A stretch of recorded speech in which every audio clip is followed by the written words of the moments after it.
जो राइड है बहुत रफ है वो उनकी, क्योंकि एसेट मैनेजमेंट के स्टॉक्स के जो शेयर्स हैं वो थोड़ा अंडर परफॉर्म से कर रहे हैं, कुछ प्रेशर्स हैं उनके ऊपर।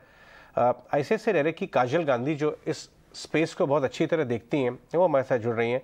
काजल, ये जो फ्लोज हैं, जो लार्ज शेयर होल्डर्स हैं फाइनेंशियल स्पेस में, हम ये देख रहे हैं कि एसेट मैनेजमेंट से लेके निकल रही हैं कुछ फ्लोज और वो दूसरी तरफ जा रहे हैं, तो अंडर परफॉर्मेंस भी देखने को मिल रहा है AMC स्टॉक्स में। आपकी क्या राय है? AMCs को देखेंगे अगर, तो उन लोगों के पास में एक एग्जिस्टिंग बेस है जो सारा इक्विटी और डेट AUM का, that is what the main crux they have, and there the mark to mark gain is continuously there. तो एक जो आपके पास में अर्निंग्स को स्टेबल रखने के लिए आपका एग्जिस्टिंग AUM और उसका MTM गेन है, वो कंटिन्यूअसली बढ़ रहा है, तो वहां से एक अर्निंग्स में स्टेबिलिटी रह रही है। बट जो हम ग्रोथ का बात कर रहे हैं, डेफिनेटली इंक्रीमेंटल ग्रोथ में थोड़ा मॉडरेशन देखा गया है। उसके डेफिनेटली रीजंस भी, जैसे हम बात कर रहे हैं फिनटेक्स है या जो वेव है, ये अभी हम डायरेक्ट इक्विटी का वेव देख रहे हैं, ब्रोकरेजेस के अकाउंट्स खुल रहे हैं, तो हमको वहां भी एक बढ़ावा दिख रहा है। तो उसके वजह से टू सम एक्सटेंट हमने AMCs पे प्रेशर देखा है लार्जली, कि डायरेक्ट इक्विटी में थोड़ा कम हुआ है। प्लस ये है कि लार्ज प्लेयर्स जो हैं, जो लिस्टेड स्पेस में है अभी, वहां पे थोड़ा मार्केट शेयर उन्होंने लूज किया है, बिकॉज मिड साइज प्लेयर्स काफी बेटर परफॉर्मेंस दे रहे हैं, तो वहां पे आपने फ्लोज को जाते हुए देखा है। तो एक इम्पैक्ट मार्जिनली जो ग्रोथ या अर्निंग्स पे हम देख रहे हैं वो दिख रहा है। जो ETF फ्लोज हैं, या ओवरऑल इन्वेस्टर का रुझान ETF की तरफ भी आ रहा है, स्पेशली जो आपका मिलेनियल इन्वेस्टर्स है वो एक्टिव फंड्स की जगह ETF फंड्स की तरफ जा रहा है, बट वहाँ पे मार्जिन बहुत कम होते हैं और वहाँ कमीशन भी बहुत कम होते हैं। उस पर आपका क्या व्यू है?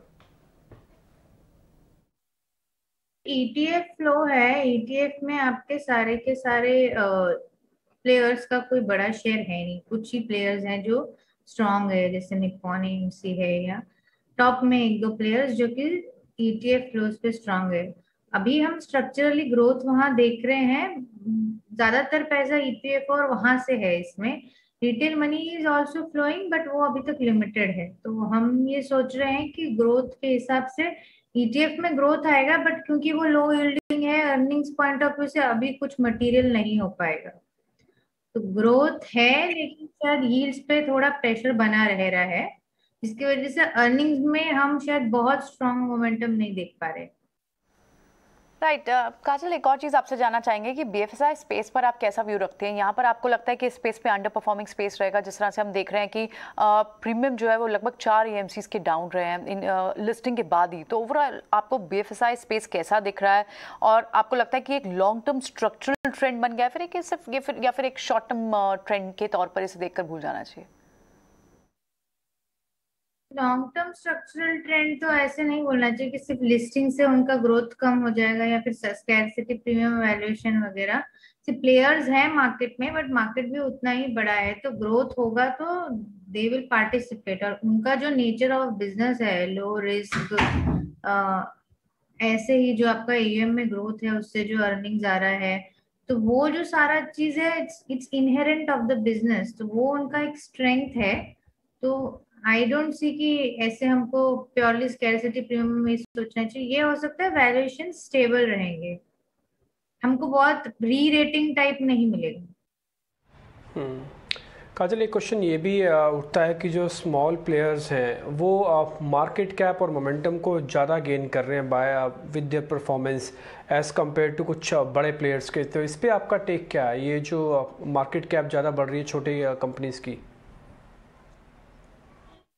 एग्जैक्टली वही मैं आपसे अभी कह भी रही थी कि performance wise smaller players have done well, and वहां पे हमने इक्विटी फ्लोज को जाते हुए देखा है। तो यही कारण है कि हमको शायद टॉप प्लेयर्स में थोड़ा मार्केट शेयर लॉस देखा गया है। सिर्फ पहले जो होता था कि एक ब्रांड का बहुत बड़ा मोड था जिसके वजह से सारा फ्लो उन्हीं के पास जाता था, अभी वो सब सारा चेंज हो गया है। ठीक है काजल, बहुत बहुत शुक्रिया, thank you very much. ICICI direct से हमारे साथ काजल थी जो बता रही थी कि जो असेट मैनेजमेंट कंपनीज़ हैं उनके अभी कैसे काम हो रहा है, और दूसरा अभी मार्केट्स के अंदर जो छोटी कंपनीज है उसमें फ्लेवर थोड़ा ज़्यादा है बड़ी कंपनीज के मुकाबले।